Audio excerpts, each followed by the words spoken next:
Hi, my name is Keith, a technician with USACLEAN for over 11 years, and this is the x18WD wet dry vac. Now in this brief overview, I'm going to show you some tips and tricks on how to keep your machine up and running, and it's also going to help you eliminate the need and cost of sending a service technician. So the first thing I would do before operation is I'd go ahead and just give my cord a once over. So, just check your cord out for any breaks, damages, frays, anything like that. Check your ground plug, make sure that it's not damaged in any way. A lot of the times that ground plug right here comes out. But yeah, look for scorch marks, anything like that. If anything's good to go, then you're good to use it. So one thing you really want to check is your drain hose right here. You want to go ahead and take a look at it visually and make sure there's no cracks, there's no holes, no leaks or anything. Make sure your drain cap plug is good, tight, and secure. If it's not, then you're not going to get any suction out of it. So continuing on with the visual inspection, next you want to go ahead and check out your vac hose. Same thing as the recovery hose. Make sure there's no tears or holes or anything like that in it. Make sure it's nice, tight, and secure down over here on your squeegee assembly. It's nice and tight up here on your recovery tank. Just give it a good once over. Now a good tip before operation, go ahead and tilt your machine back. That way you can get a clear view of your squeegee blades.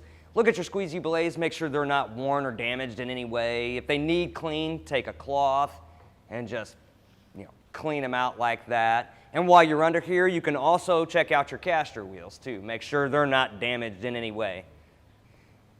Okay, so now we're looking at the top of your machine. This is where the vac motor is housed. You want to go ahead and give this just a quick look around, make sure it's not broke or damaged in any way. Also, you can take a look at your clips here. Make sure that they are functioning and they are clipping down tight, otherwise you're going to lose suction.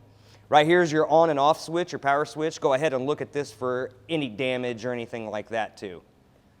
A couple of things we need to check on the inside of the machine. Go ahead and unclip your vac motor housing like so. Pull it up.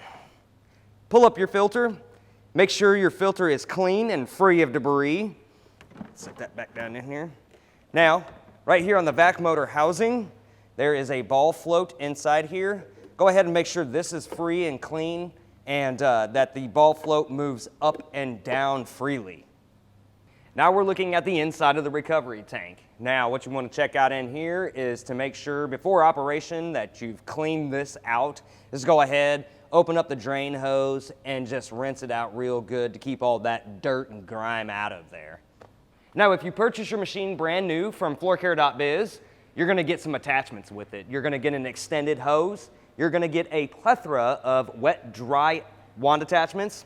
You're going to get a aluminum extended wand.